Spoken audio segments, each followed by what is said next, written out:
Welcome everyone to our Insight Jam on future-proofing your data architecture. My name is Wayne Eckerson, strategic consultant at DataLear and longtime industry analyst and consultant in the data and analytics space. Before I introduce our panelists, let me provide a little background on our topic today. As many of you know, most data architectures go stale quickly. And why is that? Technology evolves, architects move on, and business needs trump design purity every time. The result is often a rigid monolithic data lakehouse that's hard to change, expensive to maintain, and difficult to justify.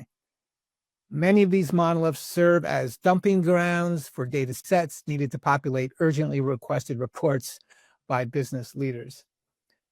Our session today brings together 3 data architects with decades of experience building real-world data solutions. They will provide tried and true techniques for building a data architecture that stands the test of time and the onslaught of evolutionary technology. They may not always agree on the best approaches, but this discussion is sure to shed light on options to future-proof your data architecture. So let me now turn to our illustrious panel and have them introduce themselves. And let's start with you, Carlos, who is my new boss. Big announcement this week that Carlos' company bought my company, even though we've been working as partners for many years. It's a good fit. So Carlos, why don't you introduce yourself? Thanks a lot, Wayne. I'm the CEO of DataLear, and DataLear is a data architecture. We build data solutions, so we do data architecture, data engineering, data analysis. We develop anything from advanced analytics solutions, business intelligence, to solutions with AI and ML. And we're really excited about bringing Wayne's capabilities together with us. So now we can provide all the services that a company needs out there regarding data. Great, thanks, Carlos. Nicole, how about you? Hi there. Hello, everyone. I'm Orukul Rege. I'm a data and AI transformation leader with 20 plus years of experience helping organizations build and drive enterprise scale data strategies. And throughout this time, my focus has been on enabling organizations to process data at scale, at speed, and at reasonable or substantially low cost. What it does is it enables them to drive innovation faster, improve experiences, and drive efficiencies as well. So most recently, I was Chief Data Officer at FINRA, which is a financial industry regulatory authority. Prior to that, I was with Capital One as a Chief Technology Officer for data in their financial services division. And prior to that, I was with Experian as a Senior Vice President. I set up the data fabric unit, creating that competitive edge for Experian. And throughout my roles, common theme is how do we leverage the modern data architecture and use all the advancement in technology strategically to unlock the value of data, maximize the value for the data, and drive the business outcomes. So I'm excited to be here today and looking forward to the discussion here. Excellent. Well, we're glad to have you. And last but not least, Elliot Cordo. Well, tough acts to follow here, but Elliot Cordo here. Like these gentlemen, I've been working in the data and enterprise transformation space for several decades. And for the past decade, I've been focused on cloud native architecture, the adoption of modern data engineering principles, and I'm also an AWS hero, which is makes me one of about a dozen folks on the globe who've been recognized specifically for their role in advancing cloud native adoption as well as modern data architecture. And last but not least, I am the founder and CEO of Data Futures, and we are a boutique data analytics and AI firm in the New York metro area. Terrific. Thank you, Elliot. So once again, our topic today is future-proofing your data architecture. So I'm going to start with Carlos since he's my new boss. and ask the obvious question, Carlos, is it possible for organizations to future-proof their data architectures? Yeah, so I'm going to say it is, and of course with some caveats there. It's clear that technology changes a lot, and as this group, I didn't talk much about my history, but I've been in this business since the mid '80s, and it's really the only thing I've ever done. And I look back to those times, and I think the principles that we need to adhere to haven't changed much since then. We don't do it well often, or organizations sometimes struggle with that. But if I look at the principles we needed to follow then and what we need to follow now, it's we need to make data easy to use. We need to make it easy to access. We need to model data properly, deliver it to people the way they need to see it. All those things are still true, and they were true then. So if we follow those principles, I think you can to some extent future proof. Now, will things change as you go? Yeah, I think I always like to say that every 15 years we cross a threshold where everything changes, and often it's because hardware changes and technology changes, and we need to make things new and different. So at that point, you need to change. The fact that now we can put data on more than one server, and we used to be stuck on a single server, makes a big difference. And it lets us do a lot more, but it doesn't mean that the foundational principles change at all. I mean, making data easy to use for people is what future proofs it. Making it easy to add to the data set, easy to change. And as long as we adhere to those principles, you do future proof it, I believe. Terrific. Would any of our other panelists like to chime in on that? I mean, that sounds so reasonable, but it's so hard for organizations to do this. No, absolutely. Well, if I wanted to follow up to that, the reason I think it's hard is because people break, they break their own practices or their own, standards. They make a change that breaks a data model, and they don't, they maybe they don't follow their own principles often, or they don't follow best practices in these cases. And a lot of it is because of other pressures going on in the business, or sometimes it's a lack of skills to be able to really do it the right way. But it's hard to do because of that, because it's easy to set out a bunch of principles to follow, but then not follow them. Yeah, I think that's definitely true. Having worked with like you gentlemen, a large number of organizations, large and small, I think we understand that there's pressures within organizations on delivery and operating, that do to a large extent violate some of the traditional, first principles we have maintained for decades at this point on building data and analytics systems. But one other thing that I'd also raise is that uh, you know data engineering and data architecture is decades behind what other technical disciplines are doing, right? And I think we'll probably get into this quite a bit today, but I would say that for sure, I 100% agree that there's significant deviation on best practices and first principles compared to like the classic norm. But I think we're also at a point where things are ripe for change, right? And we need to rethink, some of these architectural practices, in a big way.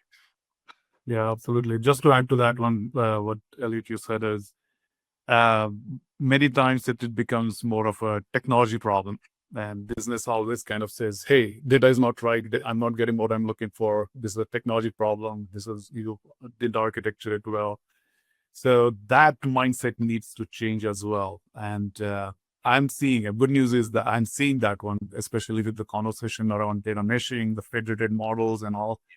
So with the data product management angle coming in, we are seeing development in the right direction. But yes, there is some foundational issues there, which feels like fragmented aspect.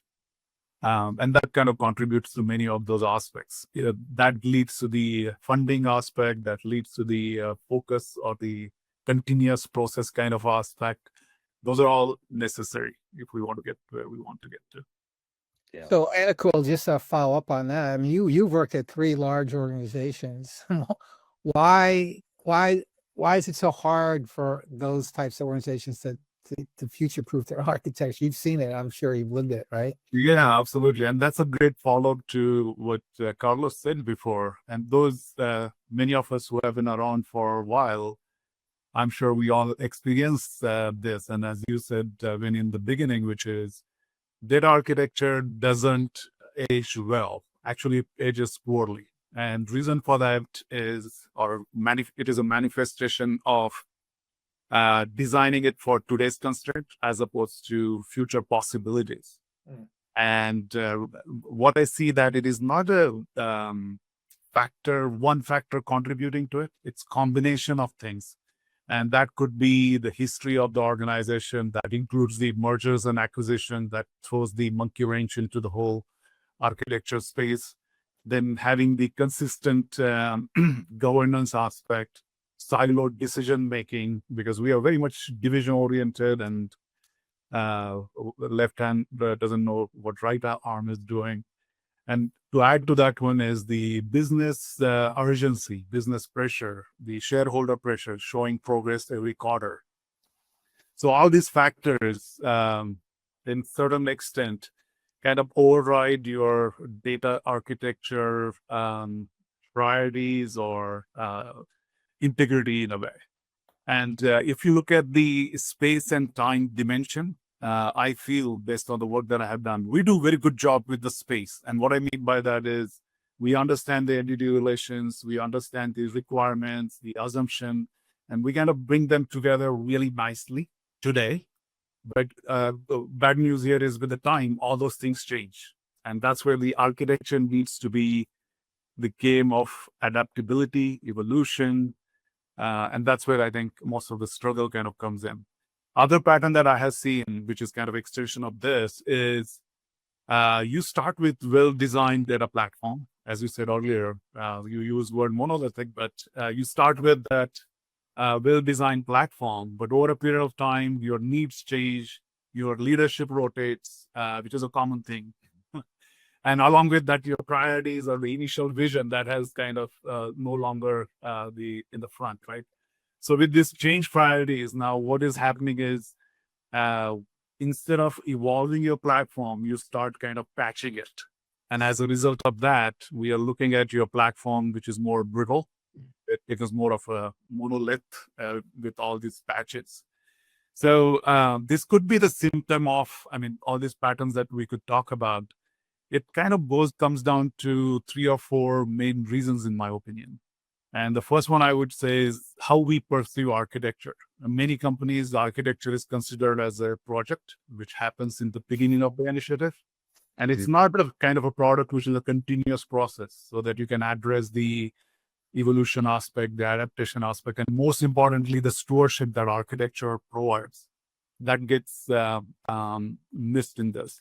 Second reason I see it is I call it as an impedance mismatch between business and technology, where business is looking for faster return on investment, faster results, and technology, on the other hand, wants to make sure that it is not disrupted, so they want to get it right. And in all this, your architecture, which is a long game, gets into the middle of all this and always takes a backseat, right? And the last one I would say is, in general, we underestimate the complexity of the data, or I would say entropy rather, of the data ecosystem. And what I mean by that is it's not the data entropy where we are going to see a lot of new volume, new variety coming in, but regulatory space is changing. There is a lot of push coming on privacy and security.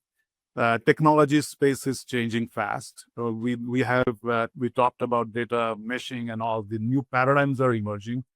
Carlos, earlier we talked about lake houses as well. There is a Gen AI coming, and your competitors are doing, especially the smaller ones, are doing even better job with adopting all these changes. So where it comes down to is most of the organization or many teams lack that maturity in architecture or the technology thinking or operational maturity to kind of look at all these, absorb all these changes in favor of making this modern data architecture. Again, all these changes are not all of them are bad. These are good. These are opportunities for us. So those are, I see, high-level challenges which are kind of taking us away from future-proofing data platform. By the way, this is a solvable problem. Don't get me wrong. But yeah, those are certain things that kind of comes to my mind when you ask me that question. Well, it's a lot of headwinds. And Want more Inside Jam? Subscribe to our YouTube channel for shorts, panels, podcasts, and more. In your Shorts feed, enjoy a daily dose of best practices from tech experts and leading solution providers, while long-form panel discussions and keynotes, recorded live every quarter, go deep on important industry topics. And don't miss our collection of regular podcasts, keeping you informed on the latest trends. We're hard at work collecting the best enterprise technology information from around the globe, so subscribe to be notified of our next upload. Now, let's get back to the show. Elliot, you were going to jump in, and given those headwinds, I mean, what would be? How do you create this? What we want is an adaptable architecture, which is really a contradiction in terms, right? Because the architecture, you kind of lay down a blueprint and you follow it to a T, supposedly. How's that supposed to adapt, right? So, what techniques or best practices would you recommend that we can use to kind of future-proof our architectures? Yeah, for sure. A good question, and something that I'm personally super passionate about. So to me, if I was thinking about like one architectural technique or practice, it would be designing for evolvability, right? And we were starting to go there a little bit in terms of like people, process, organizational structure, ownership. But for now, I'm going to keep it kind of narrow, and I'm going to avoid the now near meme-worthy term of data mesh for now. Specifically, You have to get into data mesh, right? yeah, we're going to talk about like maybe the architectural, kind of side of that to some extent. Specifically to address like design and architectural, rather than the broader concept of data mesh. So I think that's where I'm going to go in the next couple minutes. So as I mentioned, something I've been really passionate about is bringing like engineering maturity to data, right? I have worked equal parts software engineer, more generalized enterprise architecture and transformation, microservice decomposition. So I've seen that side of the house. And after seeing that side of the house, I've wanted to bring it to data. And if I was to think of the poster child for evolvability in the software engineering world, it's the concept of microservices, right? And I think many of you guys are familiar with this concept. You take a big monolithic or layered software system, right? And you break it down into smaller components. You agree upon some important things, some foundational scaffolding and infrastructure. And then essentially you have, independently developed, interoperable, evolvable units of work, which are the microservices themselves. And, just to kind of like, a lot of people talk about microservices and sometimes they're done well, sometimes they're done poorly. In a recent talk, and I looked this up, and not to come across as a utter AWS fanboy, although I am, the Amazon service S3, which I think is analytic professionals, many of us are familiar with, simple storage service, right? It's been around since 2006, right? It's powered by hundreds of microservices, maybe even more, right? And it is still an actively maintained strategic asset that innovates like it's brand new. If you look at the change log, and I'm sure at the NYC Summit have a little preview, there's going to be some amazing things being released on this thing. And it's a piece of software that's 20 years old, right? So as an example of things done well, right? So, the beauty of microservices and the architectural ideas behind data mesh is that, you have these independent parts. You can evolve and rewrite any one of them, right? As long as its characteristics, the way it interfaces with the rest of the world, downstream consumers remains the same. You can change technology, right? You can evolve, you can try new things, you can experiment. you can really have a system that can evolve over time, which is in stark contrast to a monolithic or layered architecture. And agreed, like if you can avoid the patchwork and you can be very thoughtful, you can get so far on these architectures, right? But inherently, either a layer is going to have to change nearly all at once, or the whole thing is going to need to change nearly all at once, to evolve, right? Which doesn't sound much like an evolution. It's a replacement or a rewrite cycle, which unfortunately is what many analytic systems go through. They're born and they decay rapidly because they can't change and they can't evolve. So, Carlos, you and I talked about microservices, and I know you have a little about that. So, just bring in the other.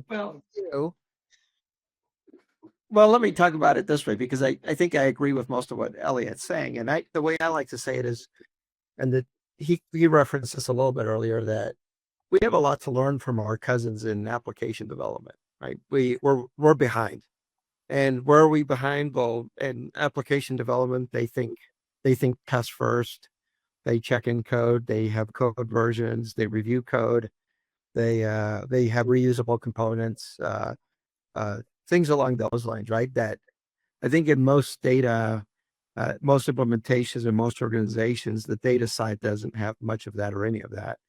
And in the end, you end up recreating the wheel a lot and creating very similar data sets over and over and over again, things like that. So my only, I think when I talk to Wayne about the reason I don't like the word microservices thrown around in the data side is because it implies transactional level processing, right? And which is good, right? On the application side, that's exactly, if I can isolate transactions on the application side, I architect my microservices correctly, I can be very, very effective. I can change the system much, much more easily.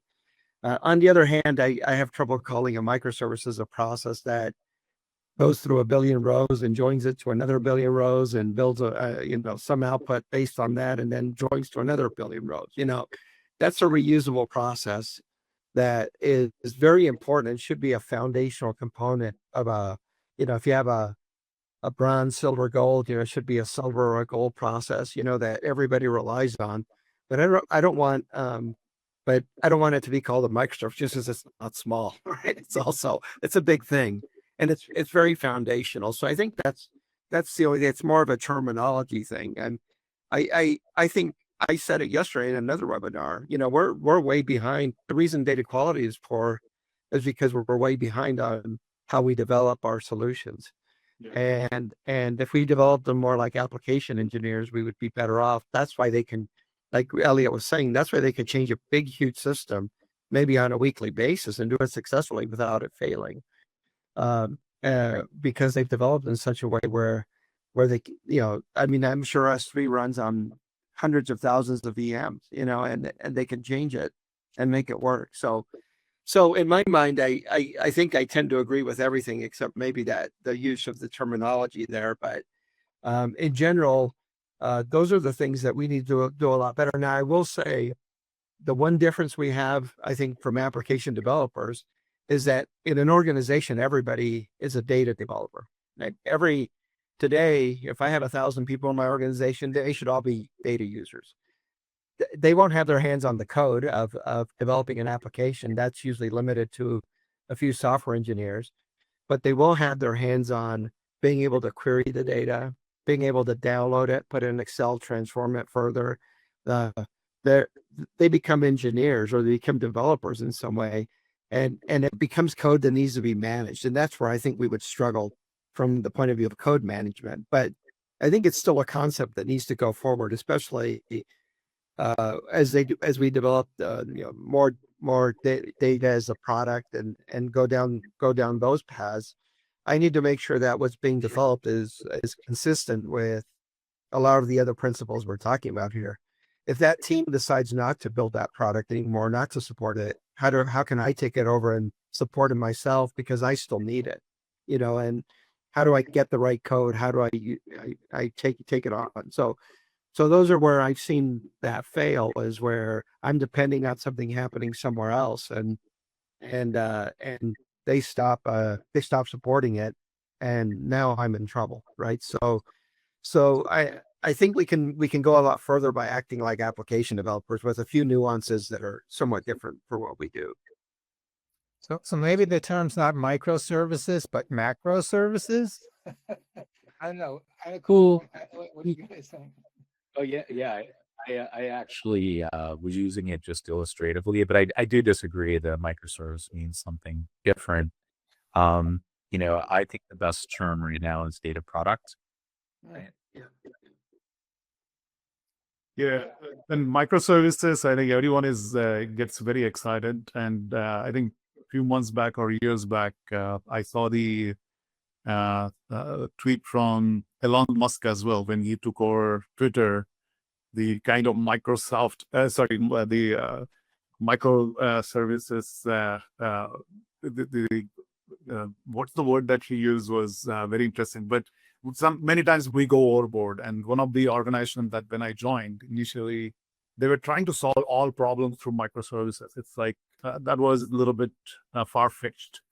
But to Carlos, your point, yes, we need to bring those application engineering aspect into data engineering. And a lot of problems that we are solving today, gone are the days, I shouldn't say that's a bold statement, but SQL-based ETL, then came MapReduce, then came more of in-memory processing through Spark, now streaming through Flink. They are all functional programming languages. Now we are looking at the programming language aspect. So that engineering skills that you develop on the application side can certainly apply here. Only thing I would add to that one is the processing data at scale. How do you kind of look at it? The areas that you need to look at if you're bringing the engineering aspect to it is, how do you reduce the dimensionality of the data so that your compute surface becomes smaller? There are a lot of areas where you mentioned about getting the billion rows here from and billion rows from there. If you try to solve it through SQL, it is going to be a Cartesian product and it's not going to be scalable. So how to address that n squared problem? And that is all possible if you bring those engineering or algorithmic approach to solving data problems. So I'm totally with you. Yeah, that totally makes sense. Yeah, I think in cases like that, I'm still a pretty good believer in, again, building those foundational reusable components. They might be, again, data products. Maybe they're data sets, maybe they're database tables, right? But they become entities and objects that are reliable for the organization. Now, they might be somewhat centralized still, but they can be managed in different ways and updated by different people in different ways if you adhere to good engineering principles. Yeah. So we've hinted, touched on data mesh and data products, and I think we need to dive into that a little bit, because it's hard to tell whether data mesh is kind of the next silver bullet, and we've had a lot of those in our industry, right? Or is it something real? Because it's given rise to the notion of data products, right? And that certainly has caught on like wildfire. And you guys have actually encapsulated that in a way I hadn't considered before, which is it's kind of a macro service, right? That people can rely on and it's trustworthy and can reuse at scale. So what does the panel think about data mesh and data products? Yeah, I can go first. Yeah. Samad Degani, she kind of expanded on the domain domain-driven designs aspect. Idea is amazing. It certainly brings very important concepts there, which we kind of alluded to before, which is federated model, giving that autonomy to the particular domain so that they can start thinking about how we can unlock the value of data. Now, unlocking value of the data sounds still vague, and that's where that data product kind of concept comes in, which makes it real, how you can make your data more usable, nicely packaged, with all the guarantees that you have around the freshness, around the quality, around the security aspect. What are the guarantees that you're looking at or manage there? IA is amazing, and but challenges, I think, in reality at ground level, it is different. So what we end up doing is picking concepts from data mesh, picking concepts from data fabric, and kind of marrying them to get where we want to get to. So I think the second, or the evolution of that data mesh, initially it focused on the domain-based data product. Then there was a conversation around the aggregated data products. And at FINRA, we created the use case specific data products. And that was kind of a game changer. Similar concept in Experian, we used a combination of both, where we kind of created a profile, which is more of a 360-degree of a customer or for business or a patient, based on which division that we are driving our solutions to. We call it as a 360 or profile map, but the idea was about the data product and getting all the information, all the insights those are needed at the fingertips of the users. That includes the analysts, that includes the data scientists. And the other part that we kind of adopted is making it real time as well, marrying it with the Lambda architecture by Nathan Mars. So you have capability to process data at all the time aspect, which is important. That's where most of the data warehouses kind of fails. And then you have the speed layer where we have capability to look at those profile maps, data products, and in another way, the graph of your representation of graph, updating that in real time as well. So my thought process, each data mesh, data fabric, and the Delta architecture, Lambda architecture, certainly brings a lot of concepts that you as an architect, with your experience, needs to kind of strategically pick those ideas and embed into your solution. So it cannot be a purely, and at least the way we implemented it wasn't pure data fabric, it wasn't pure data mesh, but it certainly had the combination or ideas picked from these concepts. Elliot, what do you think about the data mesh? Is it got cachet in your esteem or not? You're on mute for some reason. Yeah, there's you know, there's a lot packed into that question, right? Yeah. So there's the concept of data mesh, which is not necessarily an architecture. It's a concept which is far reaching and probably broadest in impact in terms of the opinion and how it's implemented within an organization, right?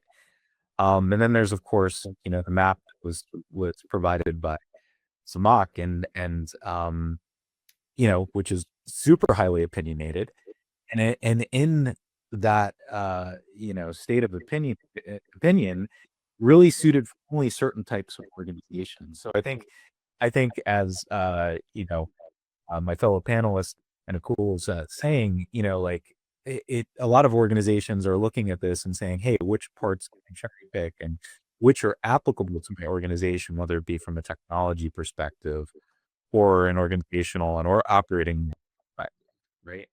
And honestly, a lot of it's helpful, right? Because I think a lot of the idealistic concepts, like operating model, data ownership, all things that organizations should be pushing and kind of challenging themselves on, to the extent that they can adopt it, right? With their, the way that they currently operate it in their maturity level, the way that the business works is up to question, but there's very, very healthy tensions, right? So I think long story short, fan all around. I think that specifically where it does pertain to like some of the architectural concepts and some of the requirements from an architecture perspective, I largely agree. I largely agree that many of these things are right. We should treat data products like software engineers treat microservices. We should be observable. We should use CI/CD. We should invest in foundations, right? Like build a strong data ops foundation for our organization, which makes building things easy, makes them more compliant, improves our ability to do governance, all these things. So I do agree, lots of caveats, lots of opinions, and I think it's all good consideration for just any organization, even if what they actually adopt is a bit of a hybrid or what works for them. Yeah, so it does seem like, as you say, you might want to pick and choose, which is exactly what Anicole's done in his organizations. We did touch on mergers and acquisitions and how that just torpedoes any data architecture. But in some respects, if you have a good data architecture, it should facilitate M&A, right? And facilitate and accelerate the integration of organizations. On the other hand, we also see that organizations that are M&A factories are best suited, I think, for data mesh. So I threw out a couple of things there to the panel. How do you architect for M&A? Is data mesh best suited for M&A type organizations? Love to hear what you think. Yeah, I think it will come down to how you architect your data platforms. And as I said, data mesh can play a big role here, but that is more of a concept, right? Implementation is still up to you. So where it will come down to how modularized your systems are, how coupled they are. So even if you bring new module to it, and as long as they the kind of interface, implement that interface onto their side, we should be able to quickly integrate it to begin with, and eventually kind of bring it into the same fold as the rest of the organization. So where it will come down to is how modular your architecture is, how coupled or decoupled it is. That's where the success of M&A is going to come into play here. But data mesh, both concepts can play a big role there. Yep. Yeah, I think that data mesh serves the M&A factory organization well, more from a people perspective, or as much from a people perspective, because they're already building their separate data teams and BI teams, and they can then build out that domain for the new company. Carlos, you were going to jump in. Yeah, and I mean, I think that's the concept of data mesh, I think, is maybe the number one factor I would consider in any situation is the organization, right? Is what are the skills and capabilities of the people within the organization? And so to me, how successful it can be as a pure data mesh a concept, let's just say, not an architecture, but as an approach, I think probably will depend on that more than anything. If it's a very engineering oriented organization, and people have high technical skills, I think it's more likely to be successful. So same thing on the M&A side. If you're bringing in companies where they're already technically savvy, right, you can take advantage of that a lot quicker with the data mesh concept. I as an aside, I went to a presentation yesterday morning here locally where a data leader from Boeing was speaking, and he was they had gone down the data product concept and the data mesh concept, and basically talked about how successful it had been. Now, this isn't Boeing. This is like a division of Boeing, right? So I don't think he manages like all of it, but it made sense, right? What is Boeing? Boeing's an engineering company, right? I mean, whether you're a mechanical engineer, electrical engineer, or software engineer, that's who they hire. And most people in those types of jobs have really good technology skills, obviously. So I think when you look at an organization like that, you can see why it would be successful, right? Because they're people who are already used to adhering to the principles we're talking about. They don't have to be taught that. On the other hand, you go to a company that's selling coffee cups, right? They think they're a marketing company, right? Their people aren't engineers, and so I think it just makes a big difference what your organization is like and who works in your organization. Unlock better leads through Solutions Review events. Welcome to Data Demo Day. Expert Roundtable, Solution Spotlight featuring Monte Carlo, Cohesity, Denodo, Cloudflare, High Gear, Broadcom, NextThing. Boost your brand with a webinar that shares comprehensive use cases, real-time product demos, and an interactive Q&A. All broadcast live to LinkedIn, YouTube, and Zoom from our Boston studio, or even on location. Fill your sales funnel with high-quality targeted leads. And contact us today by visiting solutionsreview.com/virtual events. So that's kind of a good segue, Carlos, into my next question, which was, say you design the perfect adaptable, evolvable architecture, as Elliot says, or as Anacol has done, by picking and choosing things and elements that are right for you. How do you govern it to make sure it continues to deliver value over time as the company culture changes, as conditions on the street change, as technology change? So and I think governance of architecture is something that doesn't get enough airplay. So I'd love to hear what you all think about that topic. Hey, before we jump, there is a question in chat right now. Are we taking those questions later? Or Say it again. somebody has a question in chat right now. Oh, Could you please give us a quick comparison and contrast of how you see data mesh on data fabric? good catch. I did not see that. Leah, let's stop. Okay, we'll put the governance question on hold. So you didn't mean to interrupt. That's a good question. That's a good question for you, Anacol, if you want to address that one. Yeah, I'll be real quick. Data fabric, look at it as it looks at the entropy of your system and tries to bring that data together to provide your users the data that they're looking for. So it's more of a enterprise or slash data virtualization kind of a concept. And when it comes to data mesh, it is more about brings the organization aspect and the data management aspects together. And it kind of has 3 or 4 principles where it talks about how that federated model would look like, how you can make that data quickly available to the users, or package it so that it is available to the users at their fingertips. And it, as I said before, it gives all those guarantees along with that. But that's a very domain specific.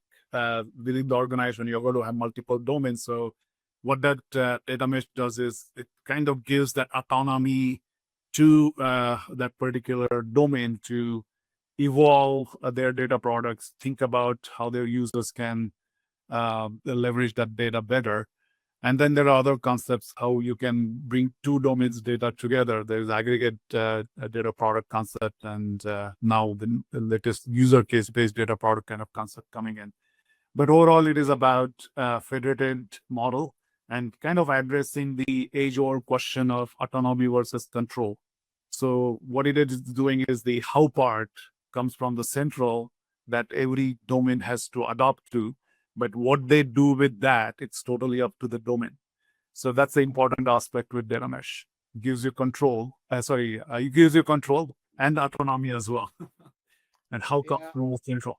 Yeah, just to reinforce what you said, I always said that a data mesh is more of an organizational architecture, and the data fabric is more of a distributed data architecture. And so they actually fit pretty well together, which you realized and did it at Experian and other places. So very good. Yeah, so we've got about 10 minutes left. So let's jump into that governance question. I think Carlos, you were going to jump on that one, right?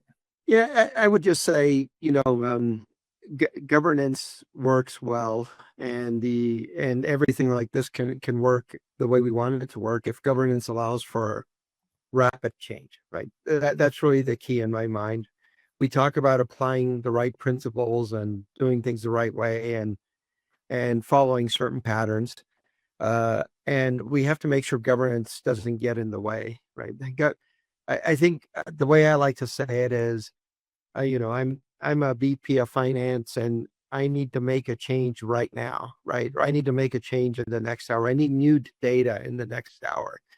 How can I do that using the proper principles, but not breaking governance processes as well? So governance to me has to adapt for that. I think governance starts to get overlooked or fails when it gets in the way. And it gets in the way for things that it shouldn't get in the way. You know, obviously security, your privacy, there's a lot of reasons governance is there. You know, but to me, to make those things happen together, the governance process also has to consider the domain, right? The domain expert wanting a change in their data right now. And there's no reason to stop them. They know what they're doing, right? But how do they do it? How do they do it the right way? How do they deliver it properly to the organization? And how does it go through it's not a one-off and it's not a hack. It's delivered properly through the organization. Yeah. Yeah, Carlos, that's a very important aspect, which is what I have seen in my past experiences is governance is important. It brings the quality, trust, security, data and lifecycle management, all those aspects. But it quickly starts becoming of a control organization. The whole idea there is to help your data enablement, but at the same time, it starts kind of dragging those usability aspect out. So it becomes more like a head-on force for your data enablement. So the way we thought about that is, hey, how do we kind of look at all these data concerns separately, independently, so that our data users, they don't have to deal with the going through the security policies. They don't have to go through many other gates to get to the data that they're looking for. So how do we avoid that legwork for them? So making sure the data is secure, maintaining the data is going through the right lifecycle policies, but transparent to the users. And that kind of makes the data enablement go through the roof in a way, because that's the hurdle nowadays. People say, the moment you say governance, people or the business says, oops, controls are coming. But on the other hand, you can turn it around on its head and give them the capability, make that happen transparent to the users so that enablement goes up. Yeah, this is a great question and a great discussion, and I'm glad we're talking about data governance. And I'll actually take this question in a slightly different direction, and that, like, governance is very difficult, and in terms of the ability to move fast, right? Whenever you put like a human or even a couple humans, depending on how invested in data governance your organization is, and in the choke point, like, right, as a barrier to change, it becomes very difficult. Or on the contrary, you just stop doing it, right? Or you start doing a dilute version of it, or and all bad things happen there. So I actually think, coming back to where technology can help, that this is a really exciting time, right?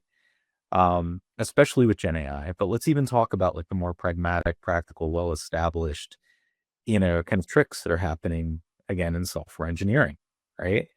They're implementing SecOps, they're implementing policies, they're implementing code quality, they are enforcing standards, right?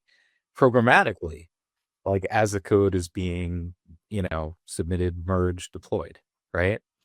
And there's tremendous movement, like in terms of bringing these sort of concerns to data through various frameworks, even just through people rolling up their sleeves and codifying some of these rules in the pipelines that they use to create their data products and their analytic applications. So long story short is software engineering principles will help us, right? And the data ops movement is moving in this direction.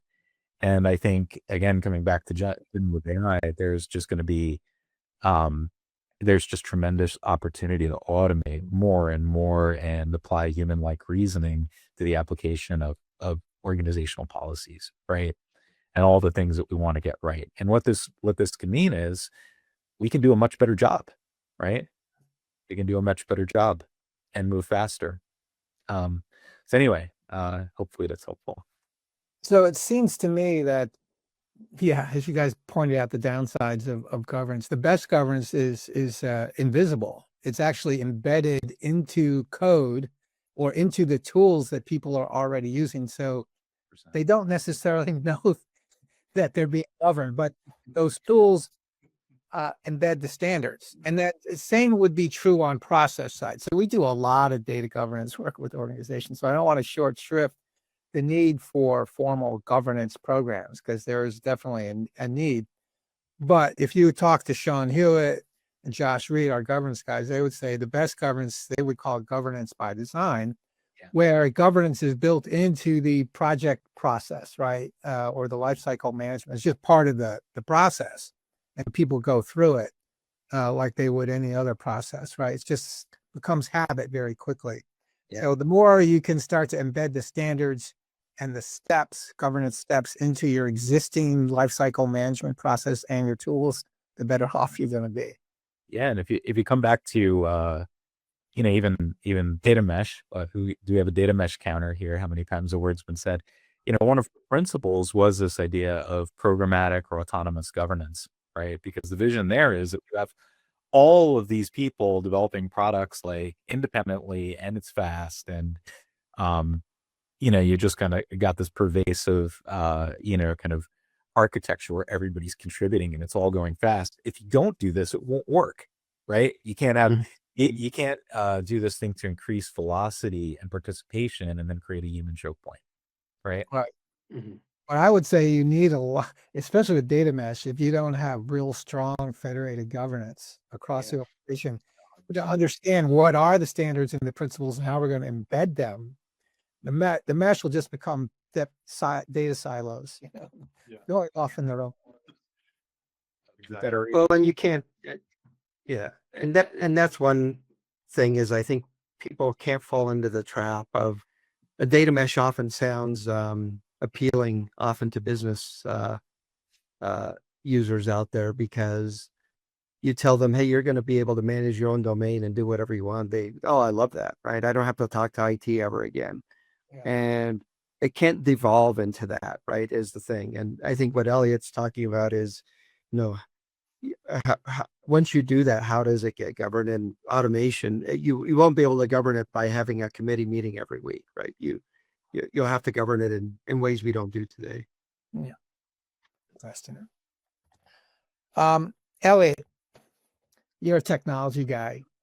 Is there one tool? I mean, we've talked about data mesh. It's not really a tool, but is there one technology that we can focus on? Say this is a great way to future-proof your data architecture. Give us a technology pitch. So if I have to choose one, I'd probably first start with some honorable mentions. Infrastructure as code, the like of Terraform, open table formats, especially Iceberg. But my winner would probably be data contracts, right? And the reason I'll call that the winner is because that's what makes much of this work, right? If you're going to have an evolvable architecture, which I think a lot of us agree is at least somewhat, based on this idea of modularity and evolvability, right? You need to have a well-defined, testable, reliable way for things to talk to each other and interact, right? And to me, data contracts are like kind of this secret sauce, which really allow like data products to evolve and change without any effect on downstream consumers. Two mainstream technologies that are, and this is an evolving space. I think a lot about DBT, data build tool, which, as you guys probably know, has become literally ubiquitous for modeling, transformation, testing. It also has a data contract language, right? And there's another one, another open source data contracting language called Open Data Contract Standard, ODCS, right? They're very, very similar. They're basically like declarative YAML-based contract languages. But really the secret sauce here is that they're not just like a definition of your contract. They are testable, right? They're testable and enforceable. And that can be everything from data types to data quality expectations to all sorts of things, right? So they really allow you to basically create API contracts, right? Again, paralleling our cousins, inside of our data platform environments, right? So if I had to pick one in terms of like most fundamental, it's probably data contracts. Terrific. All right. We have just a few minutes left. I want to go to our final speed round here. So in 60 seconds or less, I want each of you to give us a prediction for how you think the data space will change in the next 18 to 24 months. Because if there's one thing our audience wants to know is how to stay abreast of what's going to hit them in the future, the near future. So who would like to go first? You go first. Yeah. All right. I think we are at an inflection point, and everybody kind of asking that question is really important. There are a couple of things that comes to my mind. Are obviously everybody nowadays, not a single conversation completes without AI, right? So with this agentic AI, generative AI, the demand on data architecture and data governance is going to be very high. So far, I mean, if I go 10 years or 15 years back, it was more about how do we data architect it for data at scale, data at speed, and many times the governance aspect, understanding data, access to the data, all the metadata kind of aspects, those were kind of stayed on the back. It wasn't necessarily got the attention that it's needed. So with the AI, especially Gen AI and the agentic AI coming in, human and machine both need to understand where that data is, where I can use it. So we need to have that kind of infrastructure, giving the prominence to data governance aspect, especially the metadata side, the lineage side, the creating the enough information about your data side so that you both humans and machines can understand.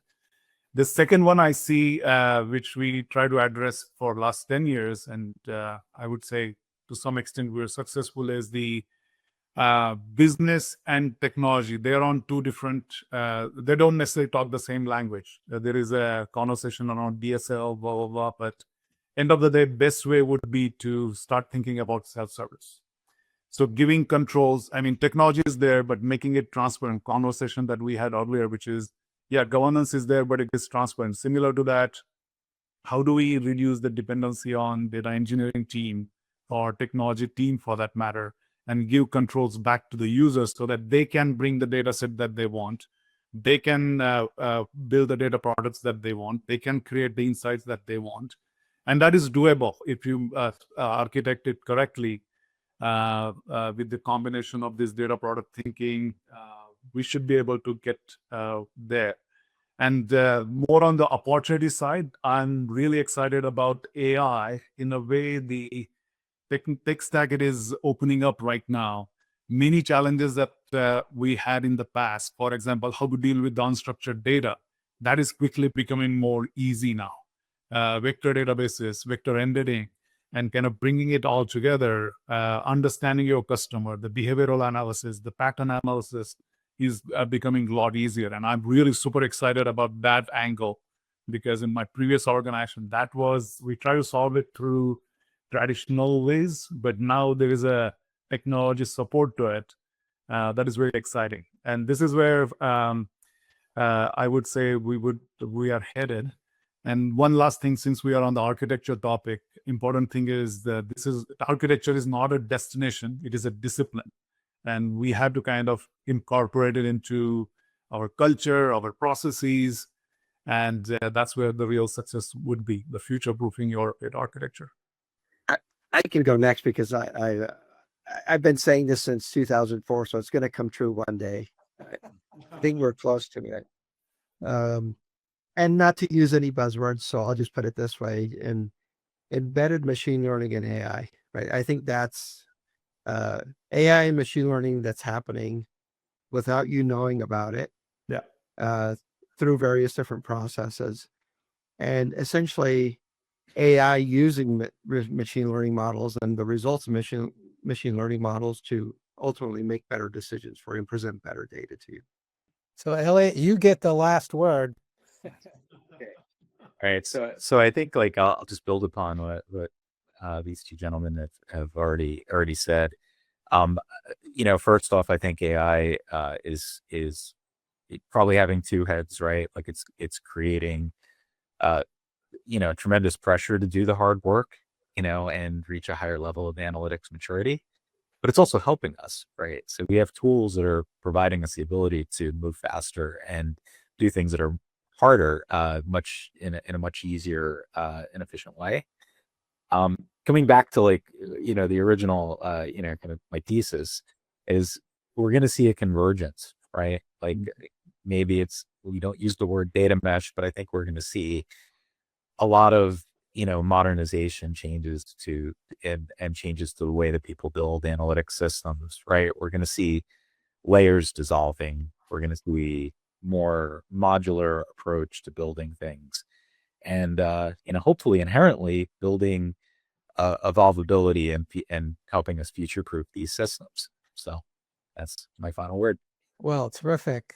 Listen, I want to thank our panelists for their wonderful insights, and also all of our attendees to this session. Thank you for listening, and we'd love to hear from you. If you have any questions, if we sparked anything in your mind, we'd love to hear from you. So thank you very much, and have a great day all.